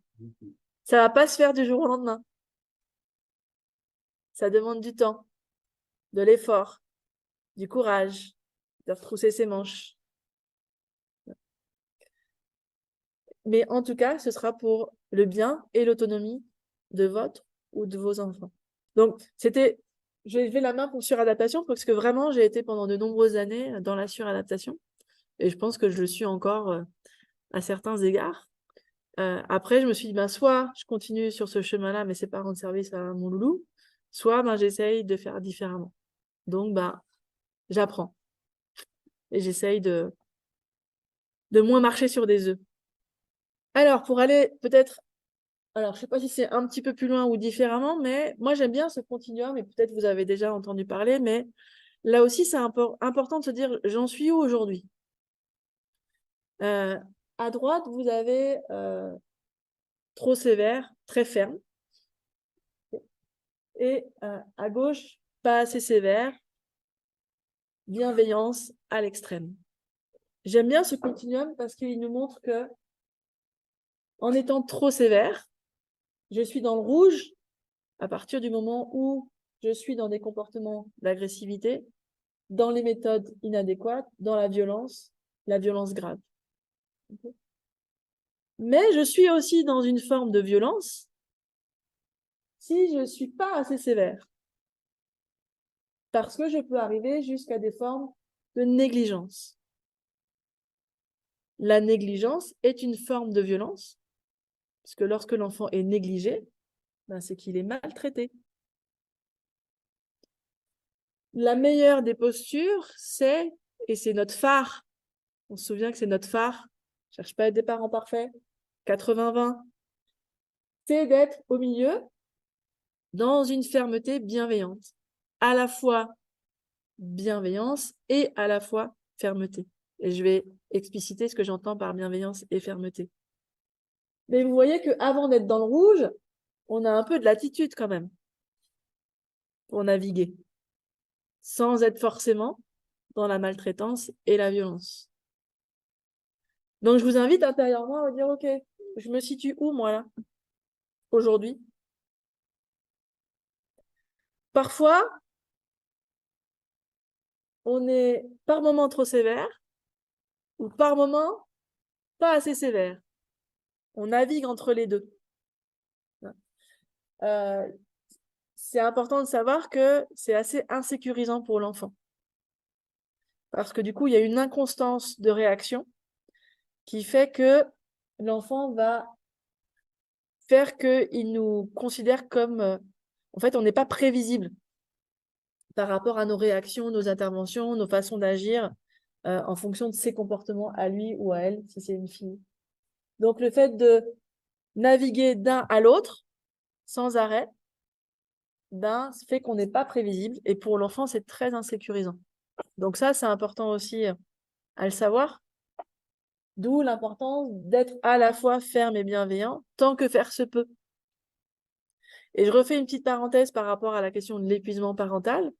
Il faut savoir que des parents en situation d'épuisement parental vont faire que la fatigue, le stress, va augmenter le niveau de cortisol dans leur organisme. Le cortisol, c'est l'hormone du stress.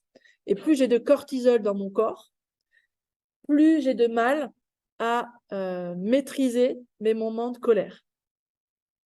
Et donc, c'est des parents qui vont souvent être dans l'irritation, voire l'agressivité, voire des comportements violents du fait de leur situation d'épuisement. Il n'y a aucune intention à l'être, mais leur situation d'épuisement les amène à avoir des attitudes violentes. D'où l'importance de prendre soin de soi. Je me souviens quand j'avais assisté à un atelier de parentalité il y a plusieurs années, la facilitatrice, elle nous avait fait faire une activité et elle nous avait dit, c'est pas un droit de prendre soin de soi, c'est un devoir de parent. J'ai repris la métaphore du masque à oxygène dans l'avion. Dans l'avion, on vous dit de mettre d'abord le masque à oxygène à vous-même avant de le mettre aux autres. Parce que si vous vous évanouissez avant, vous ne pourrez pas mettre le masque à oxygène aux autres. En tant que parent, c'est la même chose. On ne peut pas prendre soin de nos enfants si nous-mêmes, on ne prend pas soin de nous. Et puis, qu'est-ce que j'apprends à mon enfant si je ne prends pas soin de moi? À ne pas prendre soin de lui. Si je n'écoute pas mes besoins et mes limites, j'apprends mon enfant à ne pas écouter ses besoins et ses limites. Donc, ce n'est pas lui rendre service non plus. Alors, je sais bien qu'il y a un peu cette injonction de oui, prendre soin de soi, prendre soin de soi. Oui, mais quand est-ce que je le fais? J'ai beaucoup à faire, j'ai pas le temps. Prendre soin de soi, ça peut être 5 minutes, 10 minutes par jour. Juste prendre un temps vraiment juste avec soi-même. Prendre un bouquin et lire quelques pages parce que ça nous fait du bien. Aller se poser avec une petite tasse de thé et puis juste être tranquille là, sentir la chaleur de la tasse et puis regarder un joli paysage. Bon, en plus là, vous avez un panorama magnifique dans le coin. Ça peut être discuter avec une copine, un copain, par téléphone.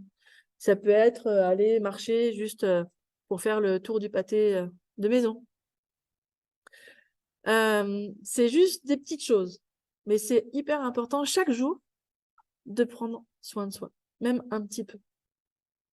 Et je disais cet après-midi avec le groupe de mamans, vous pouvez aussi instaurer, en fonction de l'âge des enfants, que de telle heure à telle heure, c'est le temps de maman ou le temps de papa. Et que dans ce moment-là, je ne veux pas être dérangée. Parce que c'est mon temps à moi. Et en prenant mon temps à moi, je prendrai encore plus de plaisir à être avec toi tout à l'heure. Alors au début, ils vont venir vous solliciter. Hein. Ils vont pas comprendre. Mais à force de répéter, à force d'insister, de rigueur, de constance, vous verrez que petit à petit, ils vont respecter votre moment à vous. Et vous leur apprenez, du coup, que c'est important de prendre du temps pour soi. Parce que prendre du temps pour soi, c'est se respecter. Et vous apprenez, du coup, à vos enfants à se respecter eux aussi.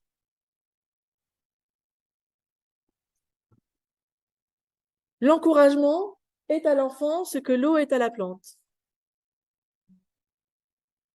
Ça, je la répète. Je ne sais pas combien de fois je l'ai répété, cette phrase, mais beaucoup. Encourager, encourager, encourager, encourager. Encourager, ça veut dire insuffler du courage à nos enfants. Valoriser. On est pris dans notre train-train quotidien et on oublie de dire à nos enfants qu'on les aime. Pourtant, on les aime. Tout ce qu'on fait pour eux par amour. Qu'est-ce qu'on souhaite pour eux? Le bonheur, l'épanouissement, qu'ils soient heureux, qu'ils aient confiance, qu'ils grandissent, qu'ils s'épanouissent. Est-ce que je leur dis ça au quotidien? Est-ce que je les valorise? Souvent pas assez. Et pas parce qu'on les aime pas, parce que on est en mode automatique. Un petit mot d'amour, un petit encouragement, valoriser, ça fait toute la différence. Il y en a même qui prônent la câlinothérapie pour les petits. Un câlin au réveil, un câlin avant de partir à l'école, un câlin au retour de l'école et un câlin avant de s'endormir. Ça peut être juste 1 minute, 2 minutes, 3 minutes, quelques secondes. Mais rien que de faire un câlin à l'enfant 4 fois par jour, comme ça sollicite ce qu'on appelle les hormones du bonheur, l'ocytocine, la dopamine. Et là, vous êtes dans l'encouragement, rien qu'avec la câlinothérapie. Alors, vous allez me dire, il y a des enfants qui veulent pas de câlins. C'est vrai, hein, il y en a qui n'aiment pas les câlins. Ben, on trouve autre chose. Un moment de partage, un sourire, juste une petite caresse comme ça.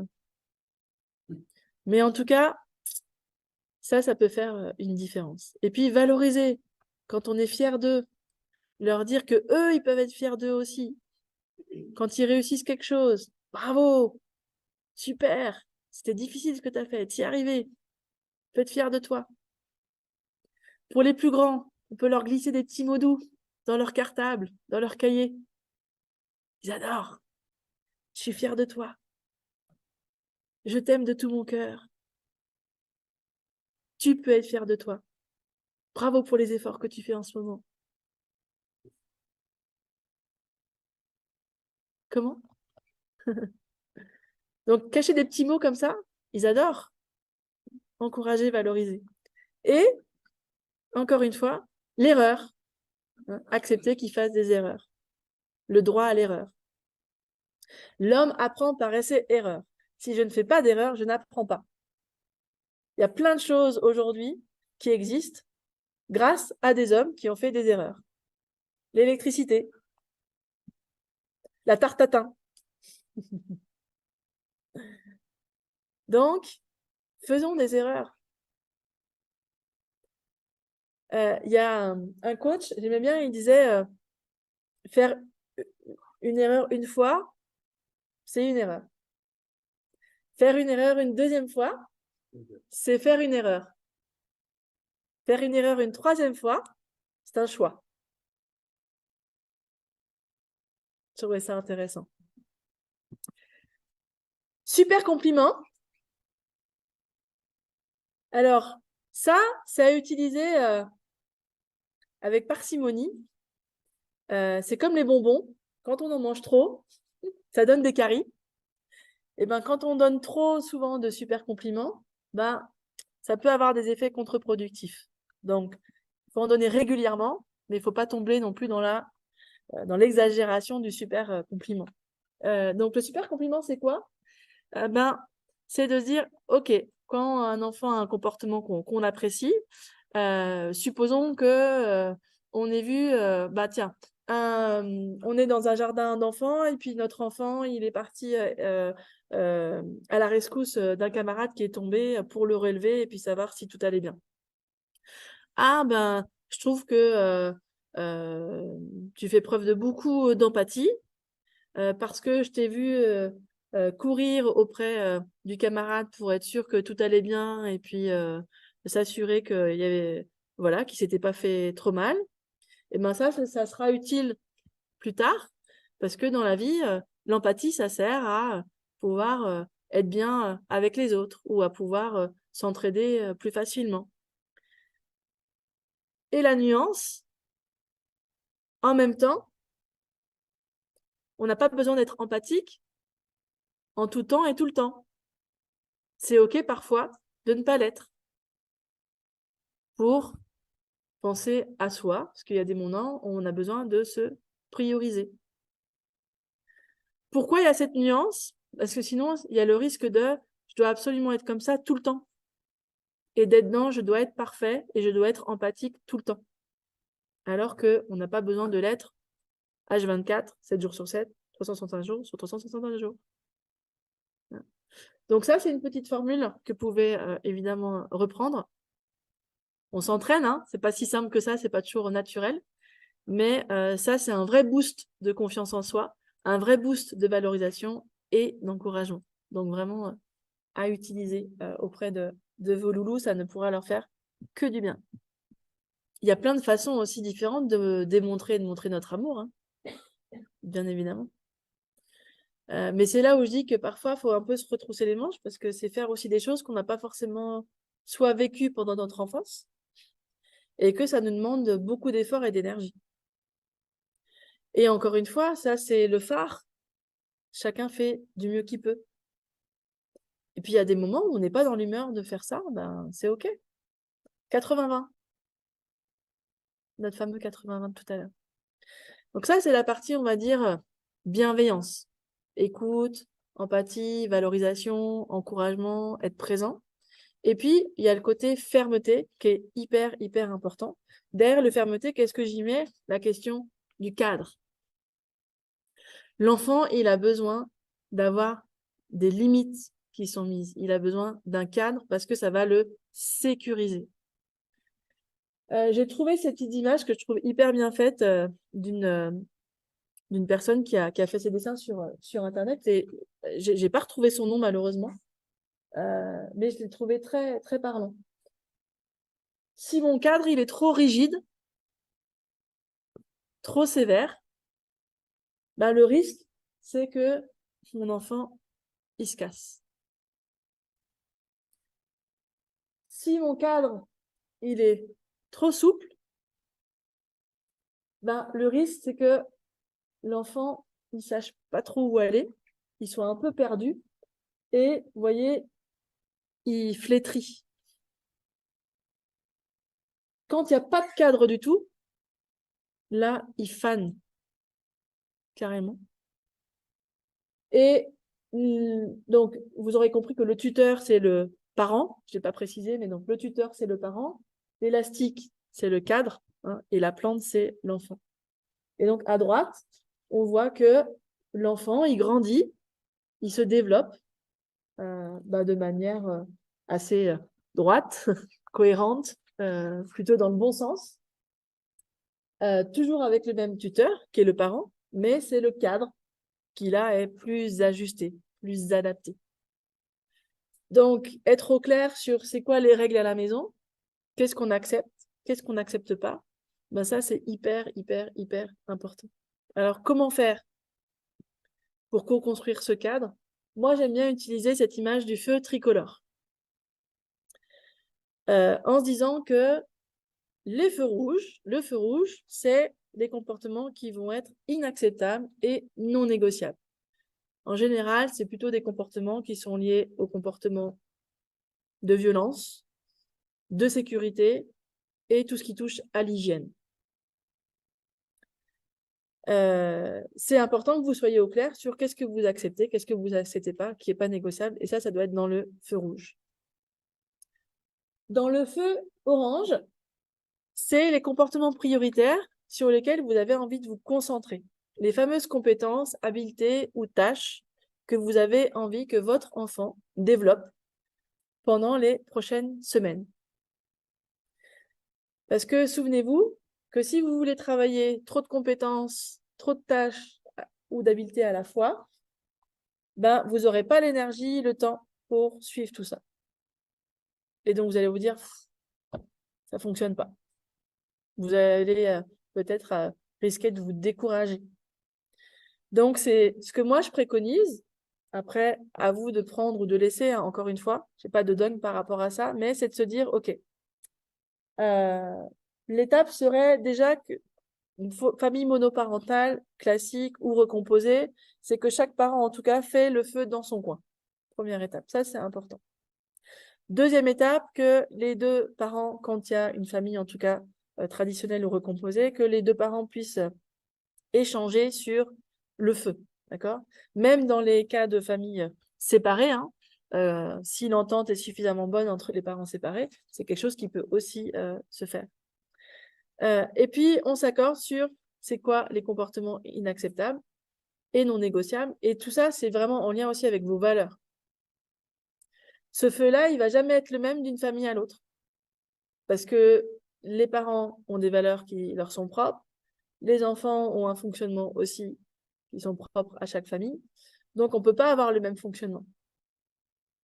Donc, accepter que dans une famille, ce soit différent, ben, c'est OK en fait. Non seulement c'est OK, mais en fait, c'est juste normal. La première question à vous poser, c'est quoi mes valeurs et qu'est-ce que j'ai vraiment envie de transmettre à mes enfants? Parce que ça va vous guider pour prioriser votre cadre et les règles en famille que vous allez vouloir mettre. Donc moi, j'aime bien dire que c'est un feu à visiter peut-être tous les trimestres, dans l'idéal, pour que vous puissiez vous concentrer sur certains comportements, certaines habiletés au niveau du feu orange. Et d'en mettre que quelques-uns pour apprendre un à la fois. Si vous n'êtes pas en capacité d'avoir l'énergie, le temps de suivre pour le faire avec, vous savez, la phase d'apprentissage, ne le mettez pas. C'est pas grave, vous le travaillerez après. Mais ça veut dire accepter de lâcher prise sur des comportements qui nous agacent quand même par ailleurs. Donc ça, c'est notre travail à nous, de dire, bon, les chaussettes, elles traînent, j'en ai marre de voir les chaussettes qui traînent partout, ok, c'est pas ce que je suis en train de travailler en ce moment avec les enfants, c'est pas le focus qu'on a, c'est pas la priorité. Allez, je ramasse les chaussettes, j'avale ma couleur, je prends une grande respiration et je me concentre sur mon feu orange du moment. Et la fois d'après, bah, peut-être qu'on ira travailler la question des chaussettes qui traînent dans le couloir. Okay. Le feu vert, hyper important, c'est tous les comportements qui sont tolérés. Qu'est-ce que vos enfants ont le droit de faire sans que vous soyez derrière leur dos, matin, midi et soir? Et en fait, il y en a plein. Donc ce feu, c'est important à un moment donné de le travailler aussi avec les enfants. De co-construire le cadre avec eux. C'est quoi les enfants, ce qui n'est pas acceptable à la maison? Qu'est-ce qui n'est pas négociable? Vous posez-leur la question, c'est quoi les règles de la maison?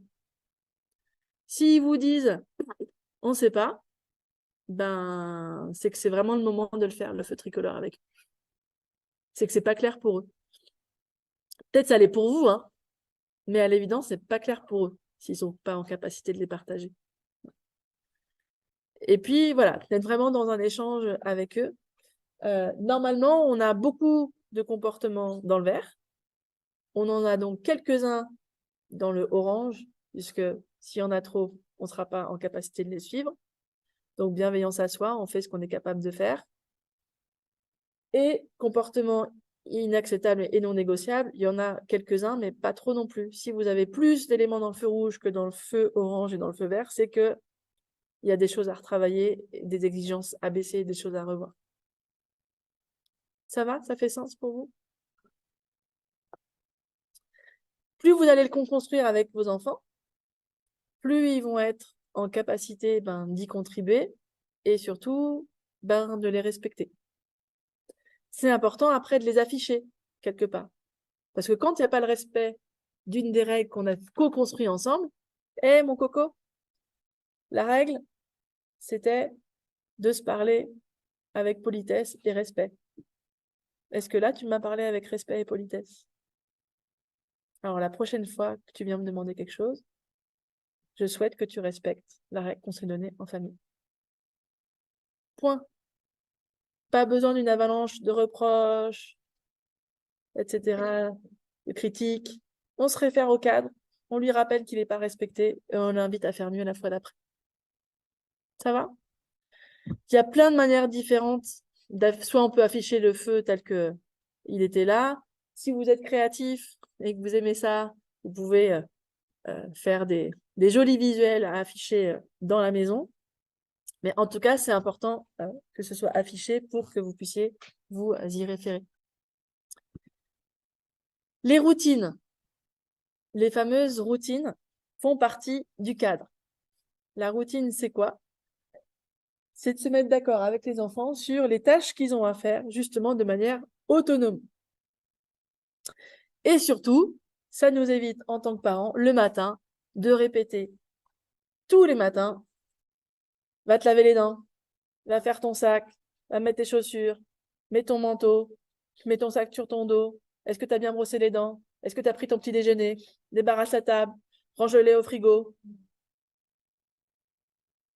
Tu m'étonnes qu'on est fatigué.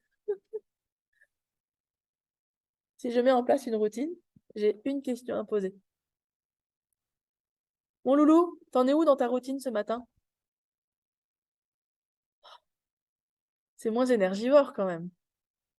Alors, évidemment que mettre en place la routine, ça va demander du temps, de l'énergie, phase d'apprentissage, faire avec. Petit à petit, on diminue le soutien. Mais ça leur permet voilà, d'être autonomes, d'être fiers parce qu'ils réussissent à faire tout seuls. Et puis vous, c'est gain d'énergie, gain de temps et gain de répétition. L'important, c'est de co-construire cette routine avec l'enfant. Donc, c'est vraiment, si on fait la routine du matin, OK, avant de partir à l'école, qu'est-ce que, normalement, tu dois faire pour être prêt avant de partir à l'école? On peut aller choisir des petits pictogrammes sur Internet. Après, il en existe des toutes faites aussi dans le commerce si vous voulez, mais voilà, il y a plein de choses et de ressources qui sont gratuites sur la toile. Et puis, avec l'enfant, voilà, on met les étapes, un peu comme vous voyez ici sur les visuels. Je vous l'ai dit, ils n'ont pas la notion du temps. Donc, on peut les aider en mettant une petite horloge. On en discutait aussi cet après-midi avec un groupe de mamans. Et il y en a qui disaient, moi, je mets des autocollants d'animaux. Et je dis, tu dois être prêt avec le manteau, le cartable sur le dos pour partir à l'école quand l'aiguille, elle est sur le zèbre. Ça les aide à savoir à quel moment ils doivent être prêts. Parce que si vous dites 8 heures, il y a de fortes chances qu'ils ne comprennent pas parce qu'ils sont trop petits. On peut faire des routines pour le matin, pour le soir, pour le retour de l'école, notamment s'il y a des moments de devoir. On peut faire aussi une routine autour du repas. On peut faire une routine de rangement de chambre. Voilà, il y a plein de routines qu'on peut faire. Après, ça peut être bien que chaque enfant ait sa propre routine. Parce qu'il y a peut-être un enfant qui voudra se laver les dents après avoir mis le pyjama, et puis on va savoir pourquoi. Le frangin ou la frangine, lui, il a envie d'abord de mettre le pyjama et de se laver les dents après. Après tout, ça, est-ce que c'est si important que ça? Au moins, ça lui laisse une marge de manœuvre, une prise d'initiative, un choix. Hein, souvenez-vous, dans l'autonomie, l'important, c'est de pouvoir aussi avoir le choix. Donc, de leur permettre un certain choix en faisant ces routines. Donc, si vous tapez règles de la famille ou règles de la maison sur la toile, vous trouverez plein d'exemples. Sur Google, sur Pinterest, il y en a plein. Et puis, si vraiment vous êtes en panne, vous me demandez, j'en enverrai à Marie-Annick. En se rappelant que il y a des tâches qu'on peut demander à certains âges et puis d'autres pas, quoi. Hein. Donc là aussi, attention à nos exigences de parents. Il y a des choses qu'on peut demander en fonction des âges et puis d'autres où c'est pas possible. On se souvient encore une fois que, évidemment, l'erreur fait partie de l'apprentissage. C'est normal, ils vont en faire. À vous de les soutenir et de faire en sorte que ces erreurs-là soient des opportunités d'apprentissage. Alors, autre élément important sur la question de l'autonomie, parce que moi, j'ai fait face à ça, et encore, hein, et c'est vrai que souvent, il y avait plein d'outils en parentalité qui étaient très aidantes, mais par rapport à cette question de fermeté, comment on fait quand il y a des comportements qui sont compliqués ou difficiles de la part de nos enfants, parce que évidemment, il y en a. Donc, moi, j'avais envie là, alors il y a plein d'interventions qui existent, mais moi, j'avais envie de vous parler ce soir de l'intervention du choix, qui est de Nancy Doyon, une Québécoise, parce qu'elle est évidemment très en lien avec la question de l'autonomie. Donc, l'intervention du choix, il y a 4 façons, quelque part, de donner le choix à un enfant. Le premier, c'est le faux choix. Si la règle, c'est il faut prendre le bain ou la douche chaque soir ou 3 soirs par semaine, et que le moment de le prendre la douche, l'enfant il vous dit « Non, j'ai pas envie de prendre la douche, j'ai pas envie de prendre le bain. » Ok, sauf que, mon loulou, règle de la famille, c'est pas négociable. T'as pas le choix de prendre le bain. En revanche, je te donne le choix. Tu peux le prendre avec bulle ou sans bulle, ou tu peux le prendre avant le repas ou après le repas. Donc, c'est le faux choix parce qu'il n'a pas le choix que de prendre sa douche ou le bain, mais je lui donne quand même un choix. Donc, chez les petits, ça marche plutôt bien. Ok, du coup, avec bulle. Avec tes jouets ou sans tes jouets? Avec un massage ou sans massage? Donc ça, c'est le faux choix. Il y a le vrai choix. Ah non, j'ai pas envie de faire mes devoirs ce soir. Ok, j'entends que tu n'as pas envie de faire tes devoirs. J'entends que tu es fatigué, que ta journée, elle a peut-être été compliquée. Maintenant, voilà le choix que toi. Soit tu fais pas tes devoirs. Par contre, si tu fais pas tes devoirs, moi, je suis dans l'obligation de faire un mot à la maîtresse pour dire que tu n'as pas voulu faire tes devoirs. Et du coup, demain, tu devras t'expliquer avec la maîtresse et avoir les conséquences de sa réaction. Ou tu fais le choix de faire tes devoirs. Qu'est-ce que tu choisis? Je le mets face à ses responsabilités. Choisis, décide, et vous ne voyez pas, assume. Choisis, décide, assume.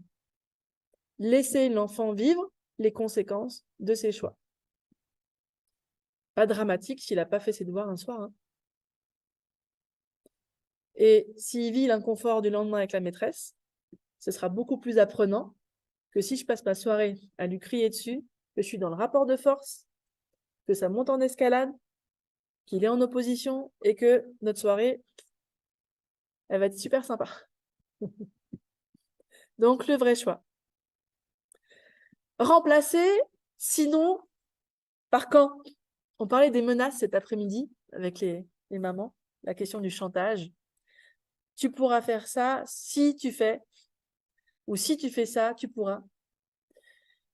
Et souvent, c'est vrai qu'on a tendance, je ne sais pas vous, hein, moi la première, mais ça, j'aimerais bien au niveau neurologique étudier la question, mais souvent, on a tendance à répondre non. Je ne sais pas si ça vous fait ça.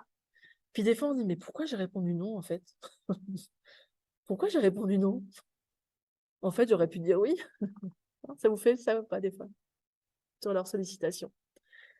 Et donc, moi, ce que j'adore dans le fait de remplacer sinon par quand, c'est que là, on dit toujours oui. Maman, est-ce que je peux aller regarder les écrans? Je peux regarder la télé? Oui, mon chéri. Tu pourras regarder la télé quand tu auras fait tes devoirs.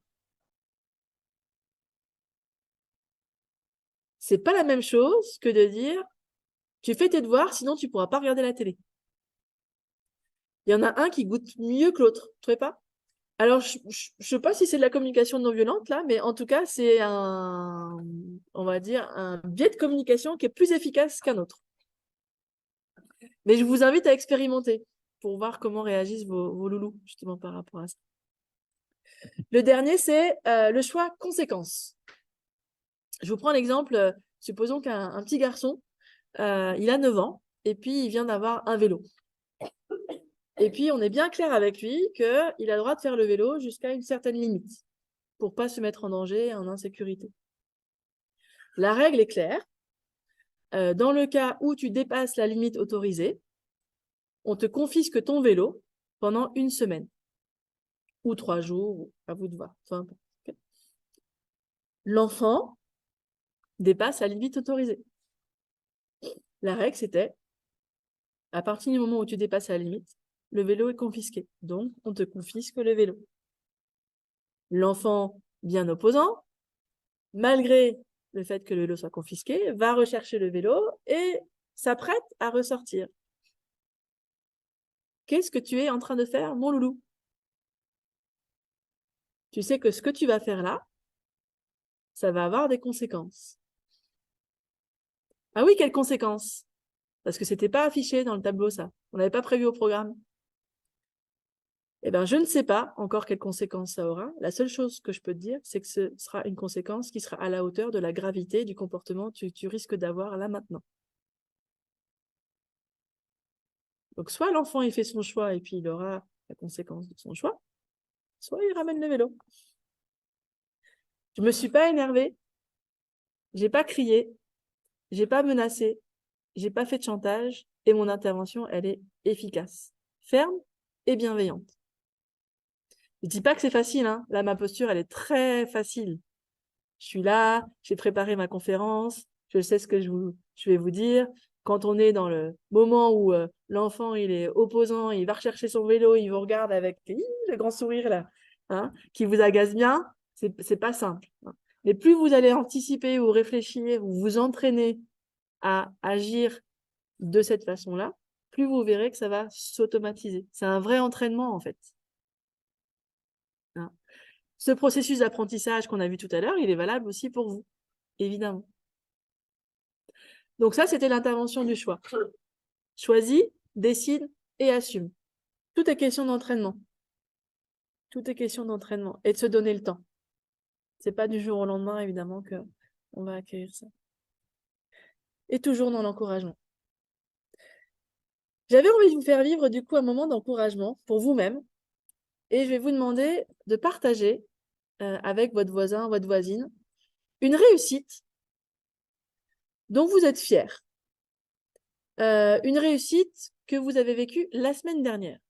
Ça n'a pas besoin d'être une grande réussite, hein. Ce n'est pas la réussite de votre vie. C'est une réussite, si minime soit-elle. Ça peut être ah bah j'ai réussi à faire le gâteau au chocolat que je voulais faire depuis longtemps et cette fois qui était réussi. Ça peut être ben pendant 3 jours d'affilée, j'ai réussi à pas crier sur mes enfants. Le week-end dernier, je suis contente, j'ai réussi à ce qu'on prenne un temps en famille pour faire un jeu de société. C'est aussi simple que des petites choses comme ça. Donc, je vous invite à partager par deux une réussite que vous avez vécue la semaine dernière.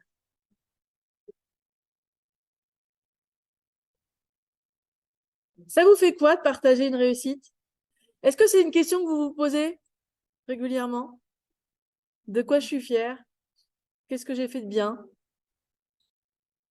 C'est quoi mes réussites? Hyper, hyper, hyper important. C'est un vrai boost de confiance en soi. Et en tant que parent, on a besoin de courage et de confiance en soi. Donc, je vous invite à avoir un petit rituel, une fois par semaine, peut-être même d'ailleurs tous les soirs avant de vous endormir. Qu'est-ce que j'ai réussi aujourd'hui? Qu'est-ce que j'ai réussi aujourd'hui? Si minime soit cette chose, toujours au moins une chose dont on peut être fier dans ce qu'on a fait dans la journée. Alors, pour finir, je vais vous proposer un petit exercice de visualisation. Je vais vous inviter à fermer les yeux pour cette petite activité. Sentez-vous libre, évidemment, si vous n'êtes pas à l'aise, de laisser les yeux entrouvert. Si vous n'êtes pas à l'aise à faire l'activité, sentez-vous libre aussi de faire ou pas faire, évidemment. Mais ça va nous permettre peut-être de faire une petite activité d'ancrage avec laquelle, j'espère en tout cas, vous pourrez repartir. Vous êtes prêts? Donc, je vous invite à avoir les pieds bien à plat sur le sol, de vous redresser. On peut en profiter pour détendre un peu les épaules. Fermer les yeux et puis prendre une inspiration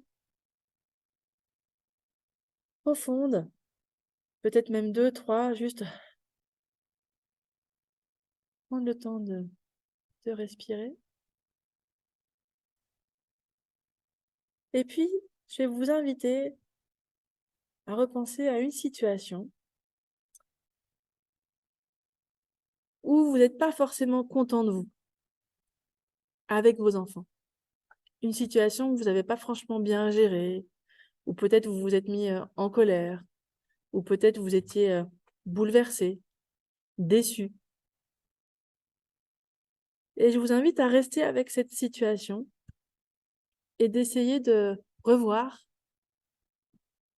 à quel moment s'est passé cet événement, avec qui vous étiez, à quel endroit c'était. Est-ce que vous étiez seul ou avec d'autres personnes? Peut-être aussi repenser à certaines odeurs présentes lors de cette situation, les couleurs qui vous entouraient. Je vous invite à vous remettre dans cet état émotif, dans ce moment vécu, dans cette situation, et d'être à l'écoute de comment ça se passe dans votre corps, là, ici et maintenant, en vous replongeant dans le vécu de cette situation. Quelles étaient vos pensées? Quelles sont les histoires que votre tête, elle vous racontait à ce moment-là? Peut-être que vous pouvez d'ailleurs sentir des sensations physiques particulières dans votre corps à cet instant. Et si c'est le cas, je vous invite simplement à observer les endroits du corps qui peuvent être peut-être un peu plus tendus ou au contraire plus relâchés.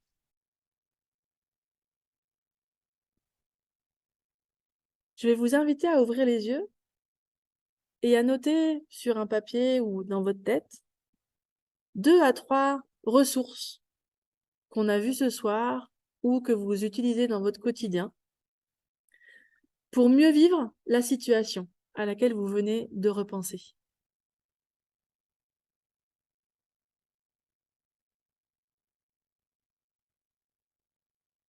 Parmi tout ce qu'on a vu ce soir, parmi tout ce que vous faites déjà de bien, de bon, de pouvoir noter 2 ou 3 de ces ressources qui vous auraient aidé peut-être à mieux gérer ou mieux vivre la situation à laquelle vous venez juste de repenser.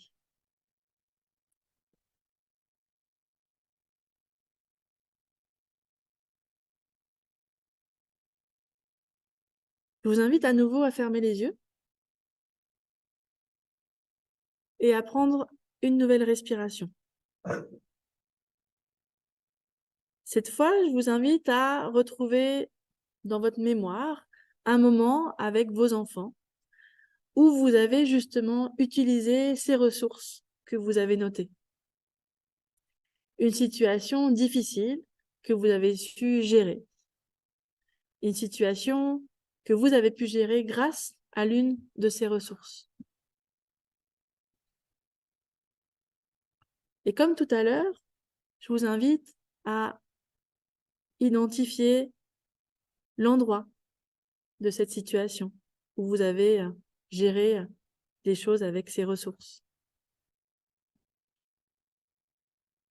À repenser avec qui vous étiez à ce moment-là.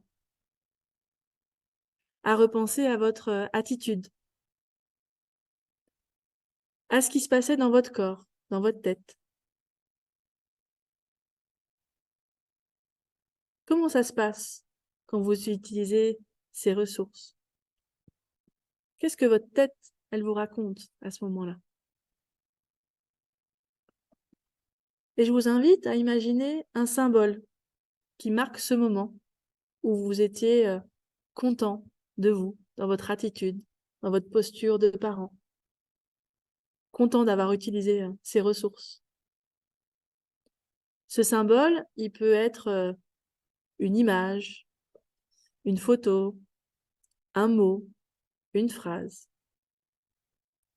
Et il représente en tout cas le fait que vous ayez utilisé ces ressources à bon escient, de façon réussie, constructive. Toujours en ayant les yeux fermés, je vous invite maintenant à garder ce symbole et à revenir à la situation difficile de départ. Vous replongez dans cette situation, essayez de la revivre en activant cette fois ce symbole que vous venez de créer en vous. Et d'observer si vous voyez une différence dans le dénouement de cette situation grâce au symbole auquel vous avez fait appel, qui symbolise vos ressources parentales. Et je vous invite à être à l'écoute de vos sensations corporelles, de ce que votre tête vous raconte, de ce que vous ressentez en vivant cette situation difficile avec ces ressources et ce symbole.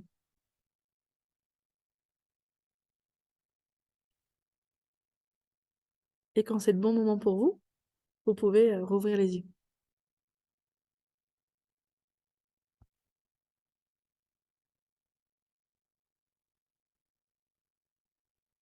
Y a-t-il quelqu'un pour qui ça a fait une différence? En tout cas, c'est un petit exercice que vous pouvez refaire selon les besoins, de façon individuelle, pour vous-même.